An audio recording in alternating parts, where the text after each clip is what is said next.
ಬಿಜೆಪಿಯ ದೇವರಾಜ್ ಗೌಡ ಹೊಸ ಬಾಂಬ್.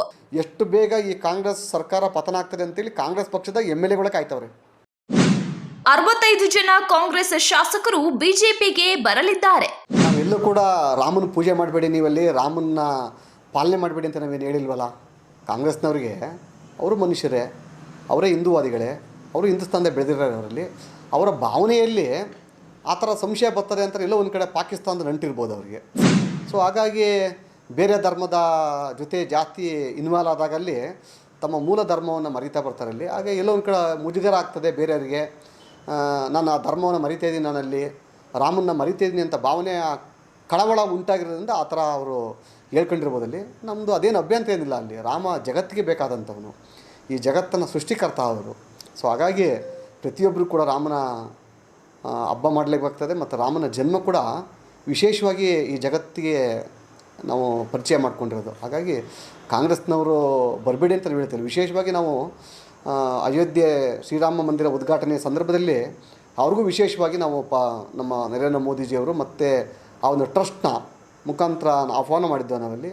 ಅವರಿಗೆ ಆ ಯೋಗ್ಯತೆ ಇತ್ತಿಲ್ಲ ಅಂತ ಅನ್ನಿಸ್ತದೆ. ಕಾರಣ ಯಾಕೆ ಅಂತಂದರೆ ಧರ್ಮ ಮತ್ತು ದೇವರ ಅನುಗ್ರಹ ಇರಬೇಕು ಅಂತಂದರೆ ಅದಕ್ಕೆ ಯೋಗ್ಯತೆ ಇರಬೇಕಲ್ಲಿ. ಹಾಗಾಗಿ ಅವರಲ್ಲೆಲ್ಲೋ ಒಂದು ಕಡೆ ಮಿಕ್ಸ್ ಆಗಿದ್ದಿತ್ತೇನೋ ಅಲ್ಲಿ.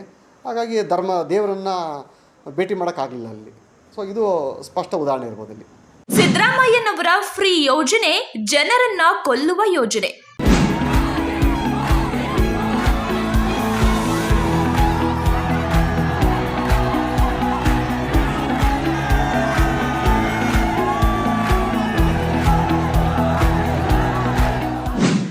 ಧರ್ಮ ಮತ್ತು ಅಧರ್ಮದ ನಡುವೆ ನಡೆಯುತ್ತಿರುವಂಥ ಚುನಾವಣೆ ಇದು. ರಾಜಕೀಯವಾಗಿ ಹೇಳಬೇಕು ಅಂತ ಅಂದರೆ ಈ ರಾಷ್ಟ್ರದ ರಕ್ಷಣೆ ಮತ್ತು ರಾಷ್ಟ್ರದ ಅಭಿವೃದ್ಧಿಗಾಗಿ ಮಾಡ್ತಿರುವಂಥ ಚುನಾವಣೆ. ನರೇಂದ್ರ ಮೋದಿಜಿಯವರು ಮತ್ತೊಮ್ಮೆ ಪ್ರಧಾನಮಂತ್ರಿ ಆಗಬೇಕು ಅಂತ ಯಾಕೆ ಜನ ಬಯಸ್ತಾ ಇದ್ದಾರೆ ಅಂತ ಅಂದ್ರಲ್ಲಿ ಮೊದಲನೇದಾಗಿ ಈ ರಾಷ್ಟ್ರ ರಕ್ಷಣೆ ಆಗಬೇಕು. ಇಡೀ ಜಗತ್ತಲ್ಲಿ ಅತ್ಯಂತ ಬಲಿಷ್ಠವಾದಂಥ ಹಲವಾರು ರಾಷ್ಟ್ರಗಳು ಇದ್ದಾವೆ, ಅರಬ್ ರಾಷ್ಟ್ರಗಳು ಕೂಡ ಇದ್ದಾವೆ ಇಲ್ಲಿ. ಸೊ ಅದರಲ್ಲಿ ಇವತ್ತು ನಾವು ಸುಮಾರು 17-18ನೇ ಸ್ಥಾನದಲ್ಲಿದ್ದಂಥವ್ರು ನಾವಿಲ್ಲಿ 7ನೇ ಸ್ಥಾನಕ್ಕೆ ಬಂದು ಕುಳಿತಿದ್ದೀವಿ. ನಾವೀಗಲ್ಲಿ ಜಗತ್ತಿನ ಒಂದು ಇದರಲ್ಲಿ ನಾವು 7ನೇ ಸ್ಥಾನದಲ್ಲಿ ಬಂದು ಕುಳಿತಿದ್ದೀವಿ. ನಾವಲ್ಲಿ ಅಭಿವೃದ್ಧಿಯಲ್ಲಿ ಕೂಡ ನಾವಲ್ಲಿ ಎಲ್ಲ ಮುಂಚೂಣಿಯಲ್ಲಿದ್ದೀವಿ. ನಾವಲ್ಲಿ ನಮ್ಮ ದೇಶದಲ್ಲಿ ಎಲ್ಲ ರೀತಿಯ ಸಂಪನ್ಮೂಲಗಳಿದೆ ಅಲ್ಲಿ. ಆದರೆ ಅದು ನಡೆಸುವಂಥ ಸಾರಥಿ ಒಬ್ಬ ಸಮರ್ಪಕವಾಗಿರುವಂಥ ವ್ಯಕ್ತಿ ಬೇಕಾಗಿತ್ತಲ್ಲಿ. ಈ 70 ವರ್ಷಗಳಲ್ಲಿ ಒಬ್ಬ ಸರಿಯಾದ ಸಾರಥಿ ಸಿಕ್ಕಿತ್ತಿಲ್ಲ ಅಲ್ಲಿ. ಆದರೆ ಈ 10 ವರ್ಷದಿಂದ ಈಚೆಗೆ ಒಬ್ಬ ಸಮರ್ಥವಾದ ಸಾರಥಿ ಈ ದೇಶವನ್ನು ಮುನ್ನಡೆಸುವಂಥ ಒಬ್ಬ ನಾಯಕ ಸಿಕ್ಕಿದ್ದೇನೆ ಅಂತೇಳಿ ಜಗತ್ತಿಗೆ ಗೊತ್ತಾಗಿದೆ. ನಾಟ್ ಓನ್ಲಿ ಇಂಡಿಯಾ, ನಮ್ಮ ಭಾರತಕ್ಕಲ್ಲ, ಇಡೀ ಜಗತ್ತಿಗೆ ಗೊತ್ತಾಗಿದೆ ಇಲ್ಲಿ.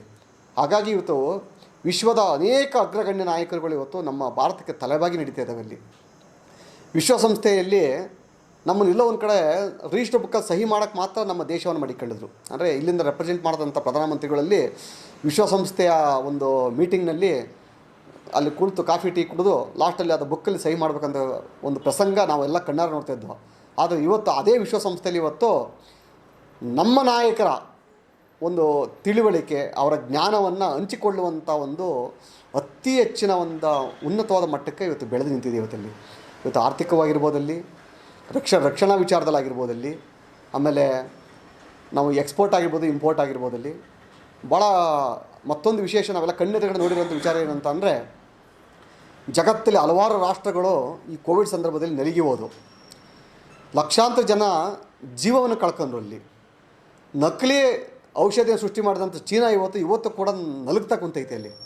ಆದರೆ ನಮ್ಮ ದೇಶದ ನಮ್ಮ ನಾಯಕರು ಸ್ವದೇಶಿ ವ್ಯಾಕ್ಸಿನ್ನ ಸಿದ್ಧ ಮಾಡಿ ಇವತ್ತು ಜಗತ್ತಿಗೆ ಹಂಚಿದ್ರು. ನಮ್ಮ ದೇಶವನ್ನು ಕಾಪಾಡೋದ್ರ ಜೊತೆಗೆ ಜಗತ್ತಿಗೆ ಹಂಚಿದ್ರು.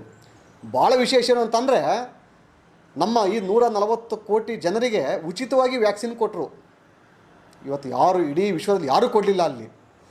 ಜಪಾನಲ್ಲಿ ಈಗ ನನ್ನ ಮಗಳು ಕೂಡ US ಅಲ್ಲಿದ್ದಾಳಲ್ಲಿ. ಅಲ್ಲಿ ಒಂದು ವ್ಯಾಕ್ಸಿನ್ ತಗೋಬೇಕು ಅಂತ 22,000 ಕಟ್ಟಬೇಕಲ್ಲಿ ಒಂದು ವ್ಯಾಕ್ಸಿನ್ಗೆ. ಇವತ್ತು ನಮ್ಮ ದೇಶದಲ್ಲಿ ಯಾವ ವ್ಯಕ್ತಿಯೂ ಕೂಡ ₹1 ದುಡ್ಡಿಲ್ದೇ ಬಲವಂತ ನಾವು ಹಾಕಿಸ್ತಾ ಇದ್ದೀವಿ, ನೀವು ಹಾಕ್ಸಬೇಕು ವ್ಯಾಕ್ಸಿನ್ ಅಂತೇಳಿ.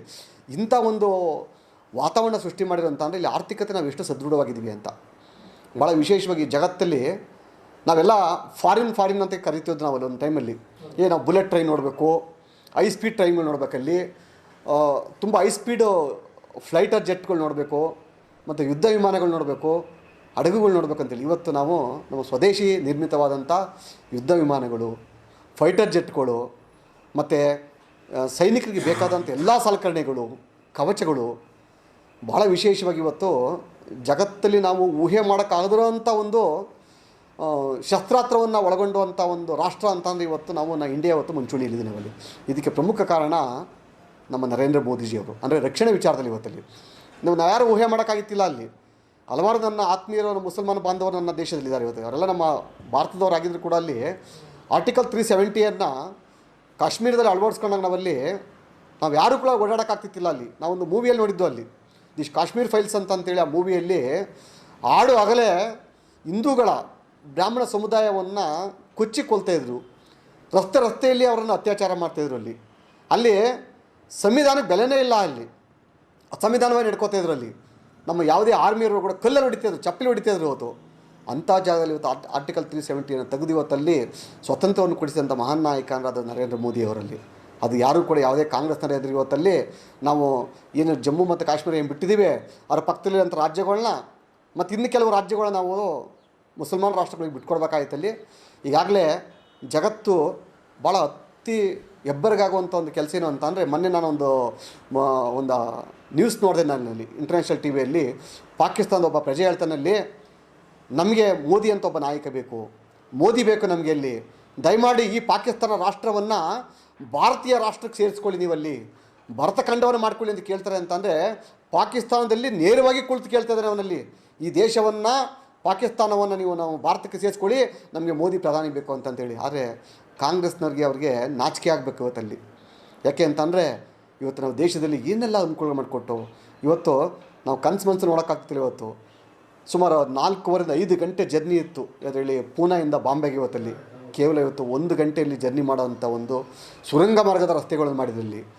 ಜಮ್ಮು ಕಾಶ್ಮೀರದಿಂದ ಕನ್ಯಾಕುಮಾರಿವರೆಗೆ ನಮ್ಮ ನೆಚ್ಚಿನ ನಾಯಕರಾದಂಥ ಅಟಲ್ ಬಿಹಾರಿ ವಾಜಪೇಯಿ ಅವರ ಕನಸೇನಿತ್ತು. ಇವತ್ತು ಸಂಪೂರ್ಣ ಎಲ್ಲ ಹೈವೇಗಳನ್ನು ರಾಷ್ಟ್ರೀಯ ಹೆದ್ದಾರಿಗಳನ್ನಾಗಿ ಮಾಡಿದ್ವಿ. ಇವತ್ತಲ್ಲಿ ವಿಶೇಷವಾಗಿ ಇವತ್ತು ಶೌಚಾಲಯ ಇರ್ಬೋದು, ಶೌಚಾಲಯ ಮುಕ್ತ ರಾಷ್ಟ್ರ ಅಂತಲೇ ಇವತ್ತು ಭಾರತ ಆಗಿದೆ. ಇವತ್ತಲ್ಲಿ ಕುಡಿಯೋ ನೀರು ಜಲ್ ಜೀವನ್ ಮಿಷನ್ ಇರ್ಬೋದು. ಪ್ರತಿಯೊಬ್ಬ ನಾನೊಬ್ಬ ಅರಮನೆಯಲ್ಲಿ ಕುಳಿತುಕೊಂಡು ಫಿಲ್ಟರ್ ನೀರು ಕುಡಿಬಾರ್ದು ಅಂತೇಳಿ ಇಡೀ ದೇಶಾದ್ಯಂತ ಪ್ರತಿಯೊಬ್ಬ ಪ್ರಜೆಗಳಿಗೆ ಇವತ್ತು ಫಿಲ್ಟರ್ ನೀರು ಕೊಡುವಂಥ ಜಲ್ ಜೀವನ್ ಮಿಷನ್ ಯೋಜನೆ ಅಂತ ಕೊಟ್ಟ ಮಹಾನ್ ನಾಯಕ ನರೇಂದ್ರ ಮೋದಿಜಿಯವರು. ಇವತ್ತು ನಮ್ಮಲ್ಲಿ ನರೇಂದ್ರ ಮೋದಿಜಿಯವರಿಗೆ ಲಂಚ ಹೊಡಿಬೇಕು, ಕಮಿಷನ್ ತಗೋಬೇಕು, ನಮ್ಮ ಹೊರದೇಶದಲ್ಲಿ ಹಣ ಹೂಡಿಕೆ ಮಾಡಬೇಕು, ಈ ಭಾರತದಲ್ಲಿ ಸಿಕ್ಕಿದಂಥ ಆಸ್ತಿಗಳು ಹೊಡಿಬೇಕು, ಬಿಲ್ಡಿಂಗ್ ಕಟ್ಟಬೇಕು, 7 ಸ್ಟಾರ್ ಹೋಟೆಲ್ ಕಟ್ಟಬೇಕಂತ ಏನು ಆಸೆ ಇಲ್ಲ. ಅಲ್ಲಿ ಅವ್ರಿಗೆ ರಾಷ್ಟ್ರ ಪ್ರೇಮ, ರಾಷ್ಟ್ರ ಬೇಕು, ಅಲ್ಲಿ ರಾಷ್ಟ್ರದ ಅಭಿವೃದ್ಧಿ ಬೇಕಾಗಿ.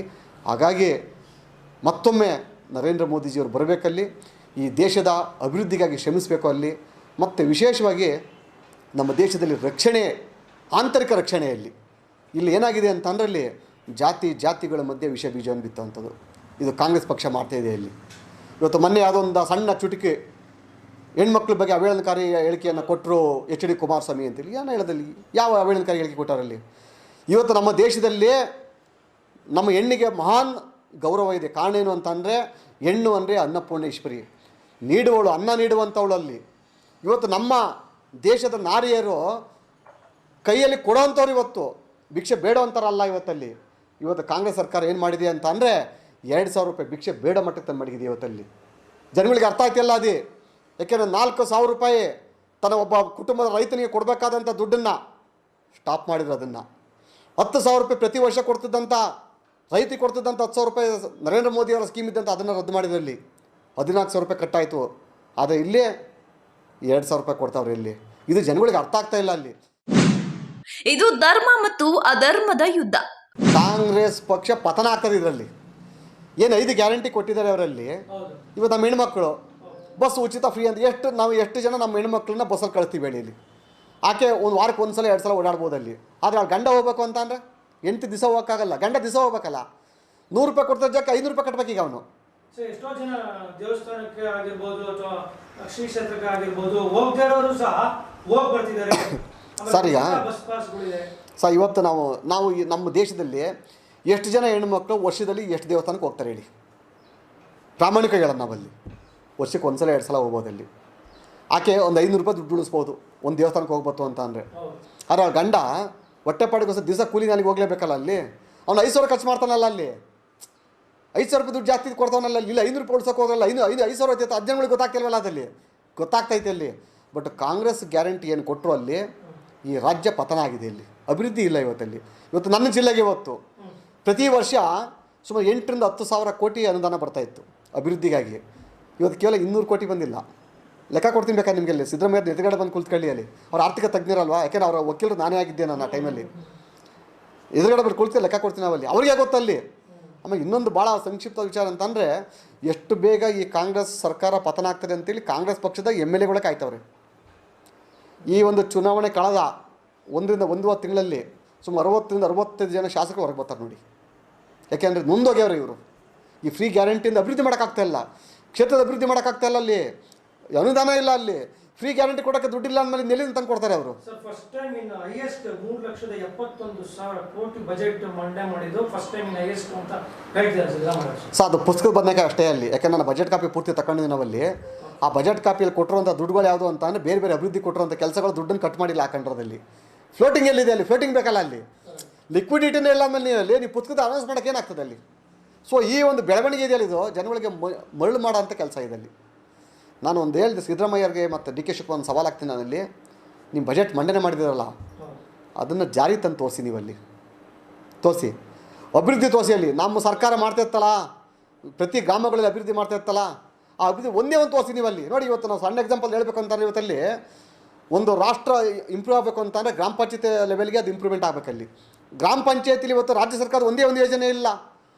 ಕೂಲಿಗಾಗಿ ಕಾಳು ಯೋಜನೆ ನಮ್ಮದು, ಜಲ್ ಜೀವನ್ ಮಿಷನ್ ನಮ್ಮದು, ಶುದ್ಧ ಕುಡಿಯೋ ನೀರು ಘಟಕ ನಮ್ಮದು, ರೈತರಿಗೆ ಇಂಗು ಗುಂಡಿ ನಮ್ಮದು, ರೈತ ಬದ ಹಾಕೋದು ನಮ್ಮದು, ಶೌಚಾಲಯ ನಮ್ಮದು, ಇದು ಪ್ರಧಾನಮಂತ್ರಿ ಸಡಕ್ ಯೋಜನೆಯಲ್ಲಿ ಮನೆಗಳು ನಮ್ಮದು.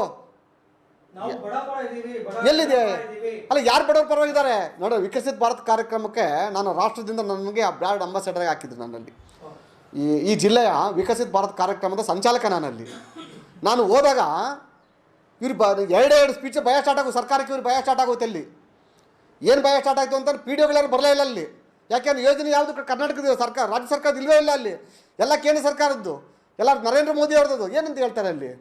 ಸೊ ಈ ವ್ಯವಸ್ಥೆ ಎಲ್ಲೋ ಒಂದು ಕಡೆ ಕೇಂದ್ರ ಸರ್ಕಾರದ ಯೋಜನೆಯನ್ನು ಮುಂದಿಟ್ಕೊಂಡು ಕಾಂಗ್ರೆಸ್ ಸರ್ಕಾರ ಕೆಲಸ ಮಾಡ್ತಾರೆ, ಅದು ಬಿಟ್ಟರೆ ಬೇರೆ ಏನಿಲ್ಲ ಅಲ್ಲಿ. ಸೊ ನಾನು ಮಾನ್ಯ ಸಿದ್ದರಾಮಯ್ಯನವರಿಗೆ DK ಶಿವಕುಮಾರ್ ಅವರಿಗೆ ನಾನು ಸವಾಲು ಹಾಕಿ ದೊಡ್ಡ ವೇದಿಕೆಯನ್ನು ಸೃಷ್ಟಿ ಮಾಡಿ ಕರೆಯೋಣ ಅಂತ. ಇಲ್ಲಿ ಬರಲಿ ನೇರವಚ್ಚಜಿ, ಯಾವ ಜಾಗದಲ್ಲಿ ನರೇಂದ್ರ ಮೋದಿಜಿಯವರು 15 ಲಕ್ಷ ರೂಪಾಯಿ ಕೊಡ್ತೀನಿ ಅಂತ ಹೇಳವ್ರೆ, ಅದನ್ನು ಸಾಬೀತುಪಡಿಸ್ಲಿ ಅವರಲ್ಲಿ. ಅವರು ಹೇಳಿರೋದು ಸ್ವಿಸ್ ಬ್ಯಾಂಕಲ್ಲಿರೋಂಥ ಹಣ ಹೊರಗಡೆ ಬಂದರೆ ಪ್ರತಿಯೊಬ್ಬ ಮನುಷ್ಯನಿಗೆ 15 ಲಕ್ಷ ರೂಪಾಯಿ ಅಂತ ಹಂಚ್ಬೋದು ಅಂತ ಹೇಳಿರೋದಲ್ಲಿ. ಆ ಹಣ ಬಂದರೆ, ಆ ಇಟ್ಟಿರೋಂಥ ಹಣ, ಕಪ್ಪು ಹಣ ಹೊರಗೆ ಬತ್ತು ಅಂದರೆ ಆ ಹಣವನ್ನು ಪ್ರತಿ ನಾಗರಿಕನಿಗೆ 140 ಕೋಟಿ ಜನರಿಗೆ 15 ಲಕ್ಷ ರೂಪಾಯಿನಂತೆ ಕೊಡ್ಬೋದು ಅಂತ ಹೇಳಿದ್ದಾರೆ ಅಲ್ಲಿ. 15 ಲಕ್ಷ ರೂಪಾಯಿ ತನಕ ಜನಗಳಿಗೆ ತಪ್ಪು ಸಂದೇಶ ಕೊಡಬಾರ್ದು, ಅದನ್ನು ದೊಡ್ಡದಾಗಿ ಮೋಟಿವೇಷನ್ ಮಾಡೋಕ್ಕೆ ಹೋಗಬಾರ್ದು. ಅಲ್ಲಿ ಸ್ಪಷ್ಟವಾಗಿ 10 ಸಲ ಕೇಳಿಸ್ಕೊಳ್ಳಿ ನರೇಂದ್ರ ಮೋದಿಜಿ ಹೇಳಿ ಮಾತನ್ನು. ಇವತ್ತು ನಮ್ಮ ನರೇಂದ್ರ ಮೋದಿಜಿ ಅವರು ಪ್ರಣಾಳಿಕೆ ಬಿಡುಗಡೆ ಮಾಡಿದ್ರು ಮೊನ್ನೆಯಲ್ಲಿ. ಏನು ಮಾಡಿದ್ರು ಅಲ್ಲಿ? ನಿಮ್ಮಂಗೆ ಉಚಿತ ಕರೆಂಟ್ ಕೊಡ್ತೀವಿ ಅಂತ ಹೇಳಿಲ್ಲ ನಾವಲ್ಲಿ. ಸೋಲಾರ್ ಸ್ಕೀಮ್ ತಂದರು ಅಲ್ಲಿ ನಾವಲ್ಲಿ, ಅದಕ್ಕೆ ಸಬ್ಸಿಡಿ ಕೊಡ್ತಾಯಿದ್ವಿ ನಾವಲ್ಲಿ. ನೀವು ಕರೆಂಟ್ ಉತ್ಪಾದನೆ ಮಾಡಿ ಅಲ್ಲಿ, ನಿಮ್ಮನೆ ಕರೆಂಟನ್ನು ಫ್ರೀ ಮಾಡ್ಕೊಳ್ಳಿ ಅಲ್ಲಿ, ಬೇರೆಯವ್ರಿಗೆ ಕರೆಂಟ್ ಮಾರಿ ಅಂದರು, ಬದುಕಕ್ಕೆ ದಾರಿ ಮಾಡಿಕೊಟ್ರು. ಮಹಿಳೆಯರಿಗೆ ಒಂದು ಡ್ರೋನ್ಗೆ ಸುಮಾರು 1 ಕೋಟಿ ಡ್ರೋನನ್ನು ಅವ್ರಿಗೆ ಕೊಡೋಂಥ ಕೆಲಸ ಮಾಡ್ತಾಯಿದ್ವಿ ಸಬ್ಸಿಡಿಯಲ್ಲಿ ನಾವಲ್ಲಿ. ಸ್ವಾವಲಂಬಿನಿಯಾಗಿ ಬದುಕಿ ಅಂತೇಳಿ ದುಡುತ್ತೀನಿ ಅಂತ ತೋರಿಸಿದ್ರಿ ದೇಶದಲ್ಲಿ. ನರೇಂದ್ರ ಮೋದಿಜಿಯವ್ರ ಕನಸೇನು ಅಂತ ಅಂದರೆ ಸ್ವಾಭಿಮಾನಿಯಾಗಿ ಸ್ವಾವಲಂಬಿಯಾಗಿ ದುಡಿದು ಬದುಕಬೇಕು ನೀವಲ್ಲಿ. ಬಿಟ್ಟಿ ಗ್ಯಾರಂಟಿ ಬದುಕೋಕೋಬಾರ್ದು. ಬಿಟ್ಟಿ ಗ್ಯಾರಂಟಿ ಕುಂತು ತಿಂದು ಎಷ್ಟು ದಿವಸ ಸಾಲ್ತದೆ ಹಣ? ಅದು ದುಡಿಬೇಕಲ್ವಾ? ಅದು ರೈತ ನೀವು ದುಡಿಮೆನೇ ಮಾಡಲಿಲ್ಲ ಅಂತ ನೀನಲ್ಲಿ ಈ ಕಾಂಗ್ರೆಸ್ ಸರ್ಕಾರ ಮಾಡಿದೆ. ಅಲ್ಲಿ ಪ್ರತಿ ಹೆಂಗಸರಿಗೆ 2,000 ರೂಪಾಯಿ ದುಡ್ಡು ಬರ್ತದೆ ಅಲ್ಲಿ, ಬಸ್ ಚಾರ್ಜ್ ಫ್ರೀಯಲ್ಲಿ, ಕರೆಂಟ್ ಫ್ರೀಯಲ್ಲಿ, ಎಲ್ಲ ಸ್ಕೀಮ್ ಫ್ರೀ ಕೊಟ್ಟ ಅಲ್ಲಿ ಅವ್ನು ಎಲ್ಲಿ ದುಡಿಯೋಕೆ ಹೋಗ್ತಾನೆ? ಅವ್ನು ಜಮೀನು ಹಾಕ್ಬೇಕು. ಅಕ್ಕಿ ಫ್ರೀ ಕೊಡ್ತೀನಿ ಅಂತ ಹೇಳ್ತಾರಲ್ಲ ಅವರಲ್ಲಿ. ಇನ್ನು ಬೆಳೆ ಬೆಳಿಬೇಕಲ್ವ ಅಲ್ಲಿ? ಈಗ ಅಕ್ಕಿನ ಸೃಷ್ಟಿ ಮಾಡೋಕ್ಕಾಗಲ್ಲ ಜಗತ್ತಲ್ಲಿ, ಅಕ್ಕಿನ ಬೆಳಿಬೇಕಲ್ವ? ರೈತ ಬೇಕಲ್ವ ಅಲ್ಲಿ? ರೈತಂಗೆ ನೀವು ಹೋಗ್ಬಿಟ್ಟು ಫ್ರೀ ಕೊಡ್ತೀನಿ ಅಂತ ರೈತ ಬೆಳೆಯೋಕೆ ಹೋಗ್ತಾನೆ ಅಲ್ಲಿ, ಅವಾಗ ಪ್ಲಾಸ್ಟಿಕ್ ಅಕ್ಕಿ ತಿನ್ಬೇಕಾಗ್ತದೆ, ಸಾವು ಬೇಗ ಬರ್ತದೆ ಅಲ್ಲಿ. ಸೊ ಇದು ಈ ದೇಶದ ಜನತೆಯನ್ನು ಕೊಲ್ಲುವಂಥ ನೇರ ಕೃತ್ಯ ಇವ್ರದ್ದು, ಸಿದ್ದರಾಮಯ್ಯನವ್ರದ್ದು. ಸರ್, ಈಗ ಉದ್ಯೋಗ ಸೃಷ್ಟಿ ಮಾಡಬೇಕು ಅಂತಾರೆ ಮೊದಲು ಪ್ಲಾಟ್ಫಾರ್ಮ್ ರೆಡಿ ಆಗಬೇಕು. ಉದ್ಯೋಗ ಸೃಷ್ಟಿ ಅಂತಂದರೆ ನಮ್ಮಲ್ಲಿ ಖನಿಜ ಸಂಪನ್ಮೂಲಗಳು ಹೆಚ್ಚು ಆಗಬೇಕು. ನಮ್ಮಲ್ಲಿ ನಾವು ಏನು ಪ್ರಾಡಕ್ಟ್ ಮಾಡ್ತೀವಿ, ಈಗ ನೋಡಿ ಸಣ್ಣ ಎಕ್ಸಾಂಪಲ್ಲಿ ವ್ಯಾಕ್ಸಿನ್ನು ನಾವೇ ಸಿದ್ಧ ಮಾಡ್ಕೊಂಡವಲ್ಲಿ. ಅದಕ್ಕೆ ಅರ್ಹತೆ ಇರೋವಂಥವ್ರು, ಅದಕ್ಕೆ ಸಂಬಂಧಪಟ್ಟಂಥ ಮೆಡಿಸಿನ್ಸ್ ಮೆಡಿಕಲ್ ಫೀಲ್ಡಲ್ಲಿ ಬೆಳೆದಿರೋವಂಥವ್ರು ವಿಜ್ಞಾನಿಗಳು, ಅವರು ಅದಕ್ಕೆ ಸೂಕ್ತವಾದಲ್ಲಿ. ನಾವು ಬೇರೆ ದೇಶದಿಂದ ಯಾರು ಅಧಿಕಾರಿಗಳು ಕರ್ಕೊಬರಲಿಲ್ಲ, ಸೈಂಟಿಸ್ಟ್ ಕರ್ಕೊಬರಲಿಲ್ಲ. ನಮ್ಮವ್ರಿಗೆ ಉದ್ಯೋಗ ಸೃಷ್ಟಿ ಆಯ್ತಲ್ಲ ಅವ್ರಿಗೆ ಅಲ್ಲಿ. ಅದೇ ರೀತಿ ಈಗ ನಾವು ಡ್ರೋನ್ ಕೊಡ್ತಾಯಿದ್ದೀವಿ ನಾವಲ್ಲಿ. ಡ್ರೋನ್ ಮ್ಯಾನುಫ್ಯಾಕ್ಟ್ರಿ ಸ್ಟಾರ್ಟ್ ಆಗ್ತದೆ, ಫ್ಯಾಕ್ಟ್ರಿಗಳು ಸ್ಟಾರ್ಟ್ ಆಗ್ತದೆ ಅಲ್ಲಿ. ಕಾರ್ ಮ್ಯಾನುಫ್ಯಾಕ್ಚರ್ ಸ್ಟಾರ್ಟ್ ಆಗ್ತದೆ ಅಲ್ಲಿ. ಅದು ಫಸ್ಟು ಪ್ಲ್ಯಾಟ್ಫಾರ್ಮ್ ರೆಡಿ ಆಗಬೇಕಲ್ಲಿ. ಪ್ಲ್ಯಾಟ್ಫಾರ್ಮ್ ರೆಡಿ ಆಗಬೇಕು, ಸಮಯ ಬೇಕಲ್ಲ ಸರ್.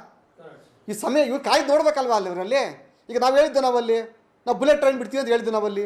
ಅದು ಸರಿಸಮಾನವಾದಂಥ ಇವತ್ತು ಒಂದೇ ಭಾರತ್ ಬಸ್ ಟ್ರೈನ್ ಬಿಟ್ಟಿದ್ದು ನಾವಲ್ಲಿ. ಬುಲೆಟ್ ಅನ್ನೋದು ಬೇರೆ ದೇಶದ ಪದ ಅದು. ನಮ್ಮ ದೇಶದ ಒಂದೇ ಭಾರತ್ ನಮ್ಮ ಬಸ್ಸನ್ನು ಬಿಟ್ಟಿದ್ವಿ ನಾವು, ಟ್ರೈನ್ ಬಿಟ್ಟಿದ್ವಿ ನಾವಲ್ಲಿ. ಅದರಲ್ಲಿ ಬುಲೆಟ್ ಟ್ರೈನ್ಗೂ ನಮ್ಮ ಒಂದೇ ಭಾರತ್ ಟ್ರೈನ್ ಏನು ವ್ಯತ್ಯಾಸ ಇದೆ ಅಲ್ಲಿ? ಇದು ದೇಶದ ಮೂಲೆಯಲ್ಲಿ ಹೋಗ್ತದೆ ಇವತ್ತಲ್ಲಿ. ಸೊ ಹಾಗಾಗಿ ನಾವು ಸಮಯ ಬೇಕು ಅಲ್ಲಿ, ಹೆಚ್ಚು ಸಮಯ ಏನು ಬೇಕಾಗಿಲ್ಲ ಅಲ್ಲಿ. ಆಮೇಲೆ ಕಾಂಗ್ರೆಸ್ನವ್ರಿಗೆ ಏನಾಗಿದೆ ಅಂತಂದರೆ ಹತಾಶೆ ಆಗಿವ್ರು ಅವರಲ್ಲಿ. ಇಡೀ ದೇಶದಲ್ಲಿ 35-40 ಸೀಟಿವರೆಗೂ ಕಾಂಗ್ರೆಸ್ನವ್ರು ಬರಲ್ಲ. ಸೊ ಹಾಗಾಗಿ ಅವರಲ್ಲಿ ನೆಲಕಚ್ಚಿ ಹೋಗ್ತೈತಲ್ಲ ಕಾಂಗ್ರೆಸ್ಸು. ಉಳ್ಕೊಳ್ಳೋಕೆ ಏನಾರ ಒಂದು ಈ ಥರ ಗಿಮಿಕ್ ಮಾಡಬೇಕು, ಮಾಡ್ತಾವ್ರೆ ಅಷ್ಟೇ ಇಲ್ಲಿ. ಅದರಲ್ಲಿ ಪಾಪ ನೆನ್ನೆ ನಮ್ಮ ಹೆಣ್ಮಕ್ಳಿಗೆ ತಲೆ ಕೆಡಿಸ್ಬಿಟ್ಟಾರೆ ಅವರಲ್ಲಿ. ಈಗ ನಮ್ಗೆ ಏನಂತ ನಾವೊಂದು ಕತೆ ಹೇಳಿದೆ ನಿಮಗೆ ಅಲ್ಲಿ. ನಾವು ಅನ್ನಪೂರ್ಣೇಶ್ವರ ದುಡ್ಡು ಕೊಡೋರು ಅಂತೇಳಿ ದುಡ್ಡು ಭಿಕ್ಷೆ ಬೇಡ ಥರ ಮಾಡಿದ್ರೆ ಇದು ನಮ್ಮ ಹೆಣ್ಮಕ್ಳು ಅರಿವು ಆಗ್ಬೇಕಾದ್ರಲ್ಲಿ. ನಮ್ಮ ಸಿದ್ದರಾಮಯ್ಯ ಸಾಹೇಬ್ರು ಯಾರೋ ಹೆಣ್ಮಕ್ಳು ಹೇಳ್ತಿದ್ರಲ್ಲಿ, ನಮ್ಮ ಸಿದ್ದರಾಮಯ್ಯ ಸಾಹೇಬರು ಬಸ್ಸಲ್ಲೋ ಫ್ರೀ ಮಾಡಿಲ್ಲ ಅಂತೇಳಿ. ಆ ತಾಯಿ ಪುಣ್ಯಾತ್ಕಿಂತ ಕೈ ಮುಗಿತೀನಿ ಬಾರಾಬಲ್ಲಿ ನೀನು ಎಷ್ಟು ಸಲ ಬಸ್ಸಲ್ಲಿ ಓಡಾಡಿದ್ದೆ ಟಿಕೆಟ್ ತೋರ್ಸವ ಅಂತ ಕೇಳ್ಬೇಕು ನಾವು ಅಲ್ಲಿ. ಯಾಕೆಂದ್ರೆ ಅವಳು ಗಂಡು ಬಿಡ್ತಾನೆ ಮನೆ ಎಲ್ಬೇಕಲ್ಲ ಹೋಗಕ್ಕಲ್ಲಿ. ಅಲ್ಲಿ ಮನೆಗೆ ಅದಕ್ಕೊಂದು ಸಂಸ್ಕೃತಿ ಸಂಪ್ರದಾಯ ಅದೆಲ್ಲ ಇದೆಯಾ ಇಲ್ಲಿ. ಹಾಗಾಗಿ ಹೆಣ್ಮಕ್ಳನ್ನ ತಪ್ಪಾಗಿ ಅರ್ಥೈಸ್ಕೋಬಾರ್ದಲ್ಲಿ. ನಾವು ಕೂಡ ತಾಯಿಯಂದಿರು ಅಕ್ಕಂದಿರ ಮನೆಯಲ್ಲಿದ್ದಾರೆ ನಾವಲ್ಲಿ. ಅದು ಕುಮಾರಸ್ವಾಮಿ ಹೇಳಿಯೋದೇನು ತಪ್ಪೇನಿಲ್ಲ ಅಲ್ಲಿ. ಇವತ್ತು ಎಷ್ಟೋ ಹೆಣ್ಮಕ್ಳು ಇಲ್ಲ ಪಕ್ಕದಲ್ಲಿ ಕೆಲಸಕ್ಕೆ ಹೋಗ್ಬೇಕಂತದ್ದವ್ರು ಇವತ್ತು ಬೆಂಗಳೂರು ಓಡಾಡೋಕ್ಕೆ ಶುರು ಮಾಡ್ಕೊಬಿಟ್ಟವ್ರು ಇಲ್ಲಿ. ಅಲ್ಲಿ ದುಡಿಮೆ ಅಲ್ಲಿ ಸಂಪಾದನೆ ಏನೂ ಇಲ್ಲ ಅಲ್ಲಿ. ಸಮಯ ವ್ಯರ್ಥ ಮಾಡೋ ಅಂಥದ್ದು. ಆಮೇಲೆ ಎಲ್ಲಿ ನಮ್ಮ ಇಲ್ಲಿಂದ ಅದು 10 ಕಿಲೋಮೀಟ್ರ್ ಅಂಗಡಿಯಲ್ಲಿ ಸಾಮಾನು ತರೋದು ಬಿಟ್ಟು ಪುಕ್ಷಟೆ ಬಸ್ ಇದೆ ಅಂದ ತಕ್ಷಣ ಈಗ 50 ಕಿಲೋಮೀಟ್ರ್ ದೂರ ಜರ್ನಿ ಮಾಡೋಕ್ಕೆ ಹೋಗ್ತಾರೆ. ಅಲ್ಲಿ ಸಮಯನೂ ಹೋಯ್ತು. ಅಲ್ಲಿ ಏನು ತಗೋಬೇಕು ಅದೇ ಮೆಟೀರಿಯಲ್ಸು ಇಲ್ಲಿ ಸಿಕ್ಕೋದು ಕೂಡ ಅಲ್ಲಿ. ಸಮಯನ ವ್ಯರ್ಥ ಮಾಡಿ ಅವ್ರ ಬದುಕನ್ನು ದುಡಿಮೆ ಬದುಕನ್ನು ಹಾಳು ಮಾಡ್ಕೊತಾವ್ರೆ. ಈ ರೀತಿಯಲ್ಲಿ ಕುಮಾರಸ್ವಾಮಿ ಹೇಳಿರೋ ಪದ ಏನು ಅಂತಂದ್ರಲ್ಲಿ ಈ ಥರ ಹೆಣ್ಮಕ್ಳು ತನ್ನ ವ್ಯವಸ್ಥೆನ ಹಾಳು ಮಾಡ್ಕೊಂಡವ್ರೆ ಅಂತ ಬೇರೆ ಕೆಟ್ಟ ಪದ ಉಪಯೋಗಿಸ್ಕೊಂಡಿಲ್ಲ ಅವರಲ್ಲಿ. ಹಾಗಾಗಿ ಕುಮಾರಸ್ವಾಮಿ ಹೇಳಿರೋದ್ರಲ್ಲಿ ಅರ್ಥ ಇದೆ. ಅದರಲ್ಲಿ ನೀನು ಕೆಟ್ಟ ಕೆಲಸ ಮಾಡಿದ್ರೆ ವ್ಯಭಿಚಾರ ಮಾಡಿದರೆ ಕೆಟ್ಟೋಳು ಅಂತ ಅಲ್ಲ. ಅಲ್ಲಿ ಸಮಯ ವ್ಯರ್ಥ ಮಾಡಿದ್ರು ಕೂಡ ಕೆಟ್ಟವರೇ ನೀವು ಅಲ್ಲಿ. ಯಾಕೆಂದರೆ ಸಮಯ ತುಂಬ ವ್ಯಾಲ್ಯೂ ಇದೆ ಅಲ್ಲಿ. ಸಣ್ಣ ಕೆಲಸಕ್ಕೆ ನೀವು ಈಗ ನಾವು ಎಕ್ಸಾಂಪಲ್ ಇಲ್ಲಿ ಹಾಸನ ಇದ್ದೀವಿ ನಾವಲ್ಲಿ. ಇಲ್ಲಿಂದ ಒಂದು 5 ಕಿಲೋಮೀಟ್ರ್ ದೂರದಲ್ಲೇ ಒಂದು ಹಳ್ಳಿ ಇದೆ ಅಂದರೆ ಹಾಸನಕ್ಕೆ ಬರ್ಬೋದು ನಾವಲ್ಲಿ. 50 ಕಿಲೋಮೀಟ್ರ್ ದೂರದಿಂದ ಹಾಸನಕ್ಕೆ ಬರಬೇಕು ಅಂತ ಅಂದರೆ ಅದು ವ್ಯತ್ಯಾಸ ಅಲ್ವಾ? ಅದು ಇಡೀ ಒಂದು ದಿವಸ ಸಮಯ ಹೋಯ್ತು, ಅವಳಿಗೆ ಬದುಕು ಹಾಳಾಯ್ತಲ್ವ ಅಲ್ಲಿ. ಹಾಗಾಗಿ ಆ ರೀತಿಯಲ್ಲಿ ಕುಮಾರಸ್ವಾಮಿ ಹೇಳಿದಂಥ ಮಾತಲ್ಲಿ ಅದ್ರೇನು ತಪ್ಪಿಲ್ಲ ಅಲ್ಲಿ. ಹಾಗಾಗಿ ಕುಮಾರಸ್ವಾಮಿ ಮಾತನ್ನು ಸಮರ್ಥಿಸ್ಕೊತೀನಿ ನಾನಲ್ಲಿ. ನಮ್ಮ ದೇಶ ಹೆಣ್ಮಕ್ಳಿಗೆ ತಾವು ದಯಮಾಡಿ ತಪ್ಪಾಗಿ ಅರ್ಥೈಸ್ಕೊಬೇಡಿ. ಇಲ್ಲಿ ಯಾವತ್ತೂ ನೀವು ಜಗತ್ತನ್ನು ಒಳ್ಳೆ ರೀತಿಯಲ್ಲಿ ಕಾಣಿ. ನೀವು ಅಲ್ಲಿ ಸಮಾಜನ ಒಳ್ಳೆ ರೀತಿ ನೋಡಿದ್ದೀವಿ ಅಲ್ಲಿ, ನಿಮಗೆ ಒಳ್ಳೆ ರಿಸಲ್ಟ್ ಬರ್ತದೆ ಅಲ್ಲಿ. ಕೆಡ್ತಾಗ ಯಾಕೆ ಯತ್ನೆ ಮಾಡ್ತೀರಾ?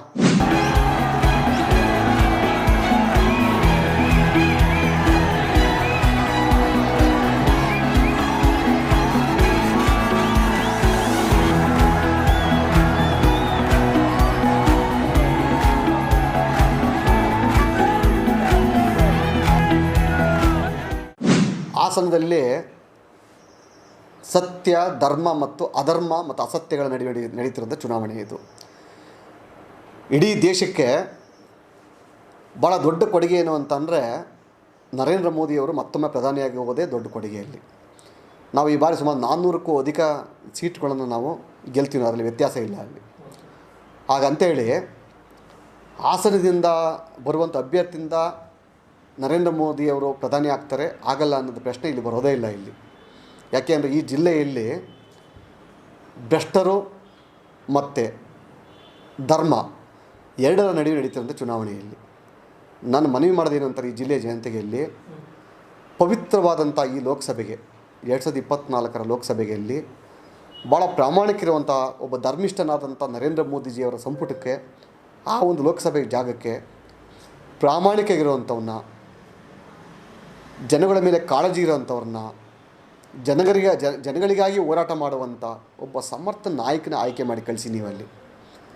ಆದರೆ ಒಬ್ಬ ಭ್ರಷ್ಟ ಗೂಂಡ ಮತ್ತು ಅಸಂಬದ್ಧ ಪದಗಳನ್ನು ಉಪಯೋಗಿಸಿ ತನ್ನ ಇಡೀ ಜಿಲ್ಲೆಯನ್ನು ತನ್ನ ಕಪಿ ಮುಚ್ಚಿ ಇಟ್ಕೊಂಡಿದ್ದೀನಿ ನಾವು ಅಂತೇಳಿ ಸರ್ವಾಧಿಕಾರಿಯಾಗಿರುವಂಥವ್ರಿಗೆ ಈ ಸಲ ನೀವು ಅಂತ್ಯವನ್ನು ನೀವು ತೋರಿಸ್ಬೇಕು ನೀವಲ್ಲಿ. ಅದನ್ನು ತೋರಿಸಿದಾಗ ಮಾತ್ರ ನಮ್ಮ ರಾಷ್ಟ್ರಕ್ಕೆ ಒಂದು ಕೊಡುಗೆ ಕೊಟ್ಟಂಗೆ ಆಗ್ತದೆ ಹಾಸನ ಜಿಲ್ಲೆಯಿಂದ ಅಲ್ಲಿ.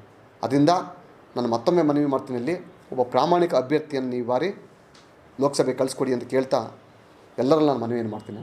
ಎಲ್ಲ ನನ್ನ ಜಿಲ್ಲೆಯ ಮತದಾರರಲ್ಲಿ ಮನವಿ, ಈ ತಿಂಗಳು 26ನೇ ತಾರೀಕು ನಮ್ಮ ರಾಷ್ಟ್ರದ ರಕ್ಷಣೆಯ ಜವಾಬ್ದಾರಿ ನಮ್ಮೆಲ್ಲರ ಮೇಲಿದೆ ಅಲ್ಲಿ.